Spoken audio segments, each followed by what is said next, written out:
Good morning, everyone. This is Narada Rishi Raja with expeditiousfool.com, putting mindfulness in motion. I'm here with your Lightworkers card pull for Friday. So let's go ahead and see what we've got today. We've got the Ace of Swords. So in this deck, I'm using the Ethereal Visions, wonderful deck. I have a lot of Art Nouveau styles. My favorite is the Muka deck that I have, but this is a really good one, and it's got some different takes on some of the cards, which I really like. And in this case, this is the only Ace of Swords I have ever seen out of any deck that I've looked at, and I've been doing this for a while, folks. And I'm a bit of a geek. Any deck that I've ever seen has never had the hand on the blade of the sword on the Ace of Swords. So what this means particularly to me when I see this is this is a whole different Ace of Swords. It's explaining that other level. A lot of times it's represented, and you can see we've got the leaves up here. Palm frond is on the Ace of Swords standard. It's a palm frond and a holly. And the palm frond, it represents sacrifice, right? And that's exactly the same thing that's represented by this hand here.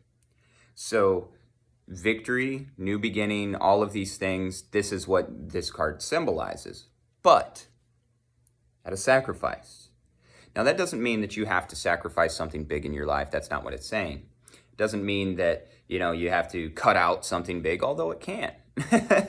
But what it is saying is that in order to gain victory, we have to sacrifice our attention on everything that isn't that, right? Everything that may be distracting from that victory. Now, then the only decision is what you decide to be victorious over, right? So if we decide on things that are permanent, lasting, which there's only one, then we'll have a victory that's lasting, a fulfillment that's lasting, and it'll be like, oh, okay.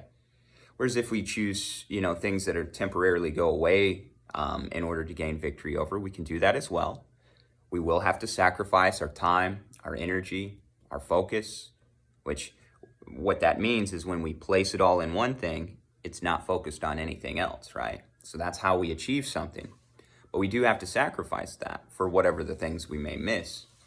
That's why me personally, I use all of the things and all of my goals to focus on the highest end, that everlasting God source vibration, that right? However you define that, whatever you define that as. That's what I decide to root in. That's the path of a bhakti. Bhakti literally means devotional consciousness. That's my favorite translation of it, because it shows a new way of moving, a new way of thinking. All of your thoughts come from your devotion, and it'll come from anything else. So they're rooted in that absolute. So therefore that victory, it's worth all of the sacrifice. And that's really all life is about, is deciding whether or not where you're focusing your energy, where you're focusing your goals, right? Whether or not that's going to bring about the best result for you. I don't like good or bad, so the most appropriate result for you. And that's also why I think we can't make the decisions a lot of times for the lessons that we have when we're in these bodies. As far as consciously make those decisions, energetically, obviously, we bring them in. But consciously, we can't, because it will put us in situations where, the senses may have a rough time. But it may bring us to a whole new level of understanding, right? A new level of victory. So keep all of these things in mind today, and think about what it is what goal you want to hit, and if it's worth the sacrifice. And if it's not, maybe just change up the goal. All right, everybody. I wish everybody the best. I hope that this helps. If you want to schedule a session with me, Tibetan sound healing, tarot, breathwork, meditation, yoga, prana energy healing, anything, send me a message. I'd love to add you to my list of clients. I definitely do have some availability. I've got programs going on right now. I've got a month-long breath work program I love to start people with. For my more advanced students, I have a 6-month Bhakti yoga program, which I've created. That gets, intimate one-on-one talk, developing what true yoga is and the best way to develop it in your individual life.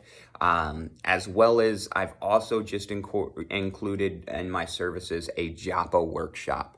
Now, all of my classes I can teach virtually. Obviously, my healings, you have to be in person. But have a great day on purpose, everyone, and stay mindful. Namaskaram.